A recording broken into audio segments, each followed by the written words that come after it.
Hi friends, welcome back to my channel. This is FABER-CASTELL. இன்னைக்கான வீடியோல நம்ம என்ன பார்க்க போறோம் அப்படினா ராம் தர்பார்க்கான கலரிங் தான் பார்க்க போறோம். சோ ஏற்கனவே நம்ம வந்து base filling, cone detail, foiling எல்லா வர்க்கும் ஃபினிஷ் பண்ணியாச்சு. சோ இப்போ இதுக்கான கலரிங்ல நான் பண்ணிட்டு இருக்கேன். இனிஷியலா நான் பேஸ் கலர் வந்து நான் ஃபில் பண்ணிக்கிறேன். சோ எங்கெல்லாம் மெட்டீரியல் இருக்கோ அது எல்லாத்துக்கும் லெமன் yellow + ஒயிட்டும் ஆரஞ்சும் நான் எடுத்துர்க்கேன்.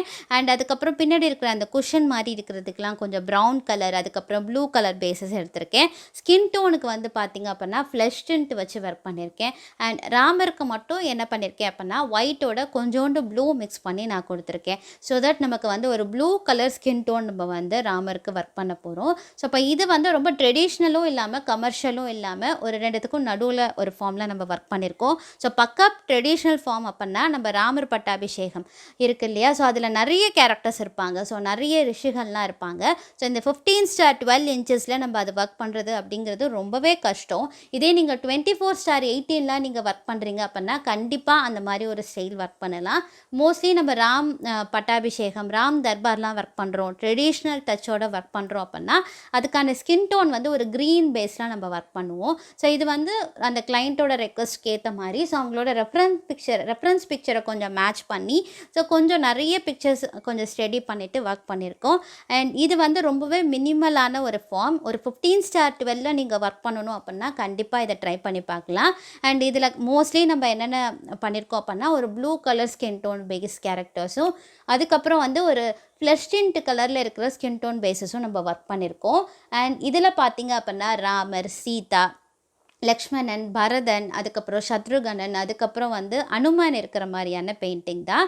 மோஸ்ட்லி அந்த ஸ்கின் டோன் இருக்கிற லக்ஷ்மணனுக்காக இருக்கலாம், அப்புறம் வந்து பரதனுக்காக இருக்கலாம், இவங்க எல்லாத்துக்குமே ஒரு ஃப்ளஷ் டிண்ட் கலர் பேஸ் கொடுத்துட்டு ஆரஞ்சு வச்சு லைட்டாக ஒரு வாஷிங் காமிச்சிருக்கோம். ஸோ லைட்டாக ஆரஞ்சு வச்சு வாஷ் பண்ணிவிட்டு க்ரிம்சனில் அவுட்லைனப் பண்ணியிருக்கோம். ஸோ இப்போ இதோட ஸ்கின் டோன் ஷேடிங் வந்து நம்ம எப்பயுமே எல்லாத்துக்கும் காமனாக ஒர்க் பண்ணுற அதே ப்ரொசீஜர் தான் நம்ம ஒர்க் பண்ணியிருக்கோம். ஸோ அப்போ ரெண்டு ஐஸ்க்கும் ஐப்ரோஸ்க்கும் நடுவில், லோயர் ஐலெட்டில், அதுக்கப்புறம் அந்த சீக்ஸோட கர்வில், சின்னோட கர்வை, லிப்போட எட்ஜஸை, அதுக்கப்புறம் ஃபோர்ஹெட்டில் ஒரு ஹாஃப் த ஃபோர்ஹெட்டை ஹைலைட் பண்ணி காமிச்சிருக்கோம். ஸோ அப்போ அந்த ஷேடிங் ப்ரொசீஜர் வந்து எல்லாத்துக்குமே காமன் தான். ஸோ வேறஸ் ஒரு சைட் ஃபேஸிங் கேரக்டராக இருக்குது அப்படின்னா ஒரு சைடு அதிகமாகவும் ஒரு சைடு கம்மியான ஷேடிங் போர்ஷனும் இருக்க போகுது. ஸோ அந்த அளவுக்கு தான் நமக்கு வந்து டிஃப்ரென்ஸ் இருக்கும். ஸோ இப்போ இதில் அனுமாருக்கு பார்த்தீங்க அப்படின்னா ஸ்கின் டோன் வந்து கொஞ்சம் டார்க்கர் கலராக இருக்கணும். ஸோ அதனால் நம்ம என்ன பண்ணியிருக்கோம் அப்படின்னா ஃபஸ்ட்டு வாஷுக்கு ஆரஞ்ச் யூஸ் பண்ணிவிட்டு ரெண்டாவது வாஷுக்கு பர்ன் சைனா யூஸ் பண்ணியிருக்கோம். அண்ட் அவுட்லைனுக்கு ப்ரௌன் வச்சு ஹைலைட் பண்ணியிருக்கோம். ஸோ தட் ஸ்கின் டோன் நார்மலோட கொஞ்சம் டார்க்கராகவே தெரியும். ஓகேவா? ஸோ இப்போ நார்மலாக இருக்கிற இவங்க கலரில் மேட்ச் ஆகாமல் கொஞ்சம் பிரைட்டர் வெர்ஷனாக எனக்கு கிடைக்கும். ஸோ அதுக்கு வந்து ரெண்டாவது வாஷ்க்கு கொஞ்சம் ப்ரௌன் பேஸ் இருக்கிற பர்ன் சைனா யூஸ் பண்ணிங்க அப்படின்னா கொஞ்சம் டார்க்கர் பேஸ் ஆகிடும். அண்ட் ஃபைனல் அவுட்லைன் நீங்கள் ப்ரௌன் யூஸ் பண்ணியே டேரெக்டாக எடுத்துக்கலாம். ஸோ அப்போ நமக்கு வந்து நல்ல ஒரு டார்க்கர் ஸ்கின் டோனாக நமக்கு வந்து ஃபைண்ட் அவுட் பண்ண முடியும். அண்ட் ஸோ இவங்களுக்கெல்லாம் இந்த டோன் நம்ம ஒர்க் பண்ணியாச்சு. வேறஸ் வந்து சீதாவுக்குமே நம்ம வந்து ஒரு லைட்டான ஸ்கின் டோன் பேஸஸ் தான் ஒர்க் பண்ணியிருக்கோம். ஸோ மெட்டீரியலுக்கான ஷேடிங் வந்து நம்ம இதுக்கு முன்னாடி எப்படி எல்லோ தோத்தி ஒர்க் பண்ணோமோ அதே ப்ரொசீஜர் தான். பேஸ் வந்து லெமன் yellow + ஒயிட் வச்சு ஒர்க் பண்ணிவிட்டு ஷேடிங்க்கு வந்து 2 வாட்டி க்ரோம் எல்லோ கொடுத்துட்டு லைட்டாக ஆரஞ்சு வச்சு நம்ம ஹைலைட் பண்ணிவிட்டு க்ரிம்சனில் அங்கங்கே பேட்டர்ன்ஸ் இருக்கிற மாதிரி காமிச்சிருக்கோம். ஸோ இந்த தோத்தி நம்ம வந்து இதுக்கு முன்னாடி விநாயகர் தோத்தி எப்படி பண்ணுறதுன்னு காமிச்சிருப்போம். ஸோ கண்டிப்பாக அந்த வீடியோ செக் பண்ணிங்க அப்படின்னா அதே ப்ரொசீஜரில் இதுவுமே நான் என்ன பண்ணியிருக்கேன் அப்படின்னா ஒர்க் பண்ணியிருக்கேன். அண்ட் அங்கங்கே வந்து கையில் வந்து அந்த ஷால் மாதிரி எடுத்திருக்காங்க இல்லையா, அதுக்கெல்லாம் வந்து ஆரஞ்சு கலர் வச்சு பேஸ் கலர் கொடுத்துட்டு ஷேடிங் வந்து க்ரிம்சனில் கொடுத்துருக்கோம். ஸோ அப்போ அந்த எல்லோவுக்கும் ஆரஞ்சுக்கும் கான்ட்ராஸ்ட்டாக போகும். ஸோ அதுக்காக அண்ட் இந்த பெயிண்டிங்கில் வந்து நம்ம வந்து சாரீக்கு கலர் ஒர்க் பண்ணலை. ஸோ ஃபுல்லுமே வந்து ஃபாயில் ஒர்க் பண்ணியிருக்கிறதுனால ஃபாயிலுக்கு மேலே நம்ம வந்து என்ன பண்ண போகிறோம் அப்படின்னா அங்கங்கே பேட்டர்ன்ஸ் காமிக்க போகிறோம். அண்ட் அதே மாதிரி அதில் கலரிங் கொஞ்சம் ஷேடும் நம்ம வந்து ஏற்ற போகிறோம். ஸோ இதில் வந்து நமக்கு சாரீக்கு மெட்டீரியல்ஸோட கலரிங் வந்து ரொம்பவே கம்மியாக இருக்க போகுது. ஸோ அப்போ வந்து ராமருக்கு பார்த்திங்க அப்படின்னா ஏற்கனவே பேஸ் கலர் வந்து நம்ம என்ன கொடுத்துட்டோம் அப்படின்னா ஒரு லைட்டாக ஒரு ப்ளூ வாஷ் கொடுத்துருந்தோம், ப்ளூ பேஸ் கொடுத்துருந்தோம் இல்லையா. ஷேடிங்க்கு வந்து டைரெக்டாக கோபால் ப்ளூ வச்சு ரொம்ப லைட்டாக ஷேட் பண்ணிவிட்டு பர்ஷியன் ப்ளூவில் அவுட்லைன் எடுக்க போகிறேன்.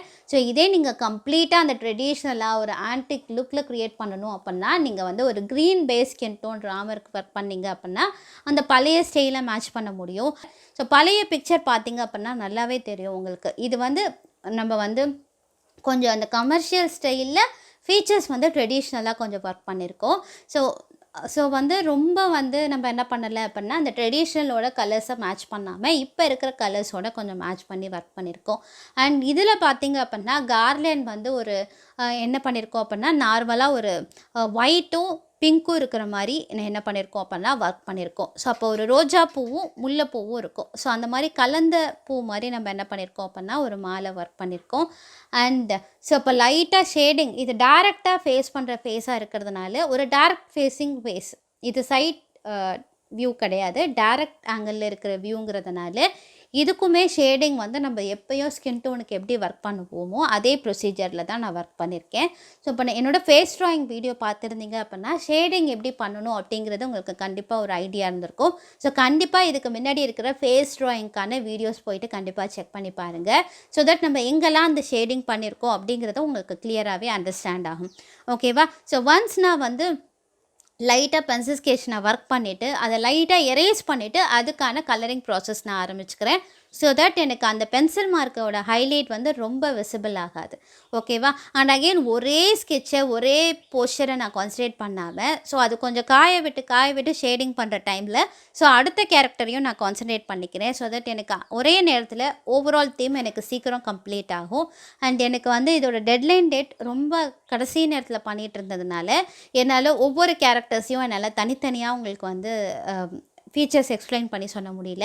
பிகாஸ் நான் எல்லாத்தையும் ஒரே நேரத்தில் சைமல்டேனியஸாக நான் கவர் பண்ணிகிட்டு இருந்தேன். ஸோ இப்போ இதுக்கு ஷேடிங் அண்ட் அடுத்த கேரக்டருக்கு ஷேடிங் அண்ட் அதோட அவுட்லைன்ஸோ இப்படி பண்ணிகிட்டு இருந்ததுனால என்னால் என்ன பண்ண முடியல அப்படின்னா ஒரே டைமில் ஒரு கேரக்டரை மட்டும் இண்டிவிஜுவலாக என்னால் கம்ப்ளீட் பண்ண முடியல. ஸோ அதனால் எல்லா கேரக்டர்ஸ்க்கும் இனிஷியலாக ஷேடிங் கொடுத்துட்டு ஆல்மோஸ்ட் ஃபஸ்ட் வாஷ் முடித்தோன்னே செகண்ட் வாஷ் தேவைப்பட்டுச்சு அப்படின்னா எடுத்திருப்பேன். அண்ட் தென் ஃபைனல் அவுட்லைன் நான் கொடுத்துருப்பேன்.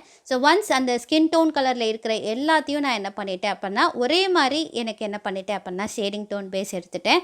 ஸோ அவங்கவுங்களோட கேரக்டர்ஸ்க்கு ஏற்ற மாதிரி அந்த ஃபீச்சர்ஸில் கொஞ்சமாக வேரியேஷன் காமிச்சோம். ஸோ அப்போ லக்ஷ்மணனுக்கும் பரதருக்கும் கொஞ்சம் ஃபீச்சர் வேரியேஷன் இருக்கும். அதே மாதிரி பரதருக்கும் அதுக்கப்புறம் கீழே இருக்க அந்த சத்ருகனனுக்கும் ஃபீச்சர்ஸ் வேரியேஷன் டிஃப்ரென்ஸ் இருக்கும். அதுக்கப்புறம் அதே மாதிரி ராமருக்கும் என்ன பண்ணியிருக்கோம் அப்படின்னா டிஃப்ரென்ஸ் காமிச்சிருக்கோம். ஸோ அந்த மாதிரி கொஞ்சம் டிஃப்ரென்ஸ் காமிச்சு நம்ம என்ன பண்ணியிருக்கோம் அப்படின்னா ஓவரால் தீம் வந்து நம்ம காமிச்சிருக்கோம்.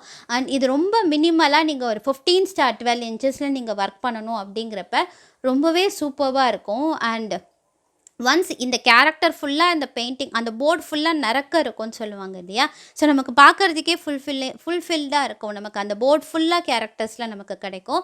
அண்ட் இது ஃபுல்லுமே இந்த மாதிரி நீங்கள் ஒர்க் பண்ணணுங்கிற பட்சத்தில் மோஸ்ட்லி நீங்கள் ஸ்கெட்ச் ஒர்க் பண்ணதுக்கப்புறம் அதுக்கேற்ற மாதிரி மண்டபம் பிளான் பண்ணிக்கோங்க. ஸோ தட் நம்ம வந்து என்ன பண்ணிக்கலாம் அப்படின்னா கேரக்டர்ஸை கொஞ்சம் இம்பார்ட்டன்ஸ் கொடுத்து பின்னாடி இருக்கிற மண்டபம் பேட்டர்னை வந்து அதுக்கேற்ற மாதிரி ஒர்க் பண்ணும்போது நமக்கு அந்த கேரக்டர்லாம் ரொம்ப ரிச்சாக கிடைக்கும். ஸோ அப்போ அந்த அந்த அந்த ராமர் லக்ஷ்மணன் என்ன நீங்கள் சாமி படம் ஒர்க் பண்ணுறீங்களோ அது வந்து ரிச்சாக தெரியும். மோஸ்ட்லி நீங்கள் வந்து அந்த மண்டபம் சுற்றி இருக்கிற கர்டைன்ஸ்க்கெலாம் நிறைய இம்பார்ட்டன்ஸ் கொடுக்காம மெயினாக என்ன தீம் என்ன சப்ஜெக்ட் எடுத்து ஒர்க் பண்ணுறீங்களோ அதுக்கான இம்பார்ட்டன்ஸ் நீங்கள் மெயினாக கொடுங்க. ஸோ ஒன்ஸ் நான் வந்து கேரக்டர் ஃபீச்சர்ஸ்லாம் முடிச்சதுக்கப்புறம் எனக்கு ரிமைனிங் எனக்கு எங்கெல்லாம் போர்ஷன்ஸ் இருக்கோ அது எல்லாத்துக்குமே நான் வந்து கலரிங் போர்ஷன் முடிச்சுக்கிறேன்.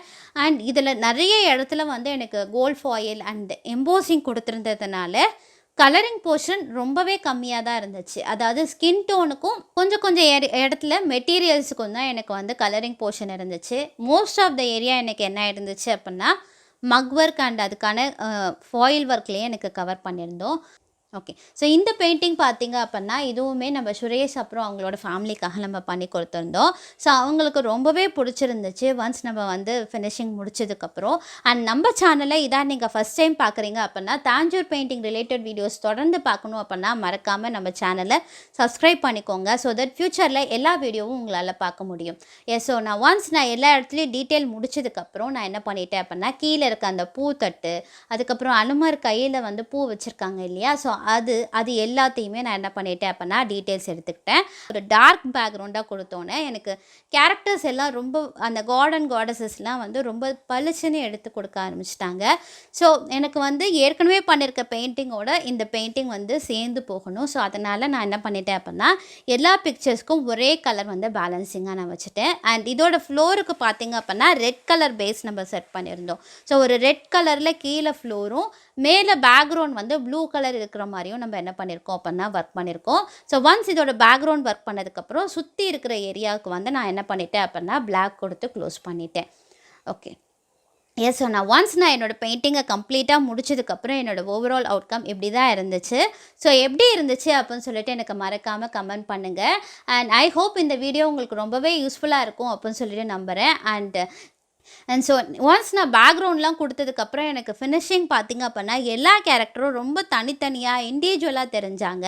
ஸோ நான் எல்லா பெயிண்டிங்கோட செட்டும் என்னால் வந்து கவர் பண்ண முடியல. மோஸ்ட்லி நான் கொஞ்சம் செப்ரேட்டாக 2 ஸ்லாட்டாக நான் வந்து ஷிப் பண்ணதுனால ஸோ ஃபஸ்ட்டு ஒரு ஸ்லாட் நான் அனுப்பிட்டேன். 2வது ஸ்லாட்டில் இருந்த பிக்சர்ஸ்லாம் நான் உங்களுக்கு கவர் பண்ணியிருக்கேன். ஸோ இது வந்து மோஸ்ட்லி அவங்களுக்கு வந்து நான் முடிக்கிறதுக்கு முன்னாடியே அவங்க வந்து என்னை வந்து எனக்கு முடிக்கிறதுக்கு முன்னாடியே அவங்க ஃபீட்பேக்ஸ்லாம் கொடுக்க ஆரம்பிச்சிட்டாங்க. ஸோ ஒரு 2 படம் முடிச்சிருப்பேன். ஸோ அதுக்குள்ளாரையே எனக்கு வந்து கிஃப்ட்லாம் எனக்கு ரிட்டன் கிஃப்ட்லாம் அனுப்ப ஆரம்பிச்சிட்டாங்க. ஸோ எனக்கு ரொம்ப குஷி ஆகிடுச்சு. லைக் நான் ஒரு 2 படம் தான் நான் வந்து அவங்களுக்கு கொரியர் பண்ணியிருப்பேன். ஸோ அதுக்குள்ளாரையே என்ன பண்ணிட்டாங்க அப்படின்னா எனக்கு வந்து ஒரு சர்ப்ரைஸ் கிஃப்ட்லாம் அனுப்பியிருந்தாங்க. ஸோ எனக்கு ரொம்ப சர்ப்ரைஸாக இருந்துச்சு. ஸோ கிளைண்ட்டுக்கிட்ட வந்து நமக்கு வந்து நம்ம பண்ண பெயிண்டிங்க்கு ப்ராப்பராக நம்ம சொன்ன டீசெண்டான அமௌண்ட்டை பே பண்ணும்போது அதுவே எனக்கு ரொம்ப சாட்டிஸ்ஃபையிங்காக இருக்கும். ப்ளஸ் அதை விட சேர்ந்து ரொம்ப நம்மளை வந்து ப்ளஸ் பண்ணுறாங்க அப்படின்னா எனக்கு ரொம்ப டபுள் த டைம் எனக்கு ரொம்ப ஹாப்பியாகும். ஸோ அப்போ அதோடு சேர்ந்து எனக்கு கிஃப்ட்டும் கிடைக்கிது, சர்ப்ரைஸாக அனுப்புகிறாங்க அப்படிங்கும்போது எனக்கு ரொம்பவே ஹாப்பி. அண்ட் எனக்கு ரொம்ப பிடிச்சிருந்துச்சு அந்த கிஃப்ட்டை பார்த்தோன்னே. எனக்கு என்ன சொல்கிறதே தெரியல. ஸோ பார்த்துட்டு எல்லாத்தையும் நான் காமிச்சிட்டே இருந்தேன். அண்ட் ஒன்ஸ் அவங்க வீட்டில் ஃபிக்ஸ் பண்ணதுக்கப்புறம் எனக்கு அவங்களோட ஃபோட்டோஸ் அனுப்பியிருந்தாங்க. ஸோ அவங்களோட பூஜை ரூமில் வச்சு ஸோ எனக்கு அது பார்க்கும்போது ரொம்பவே சாட்டிஸ்ஃபையிங்காக இருக்கும். இப்படி தான். ஸோ ஒன்ஸ் அவங்க பூஜை ரூமில் செட் பண்ணதுக்கப்புறம் இந்த ஓவரால் அவுட்கம் இப்படி தான் இருந்துச்சு. அண்ட் ஐ ஹோப் இந்த வீடியோ உங்களுக்கு ரொம்பவே பிடிச்சிருக்கும்னு நம்புகிறேன். ஸோ எப்படி இருந்துச்சு அப்படின்னு சொல்லிட்டு கமெண்ட் பண்ணுங்கள். தேங்க்யூ.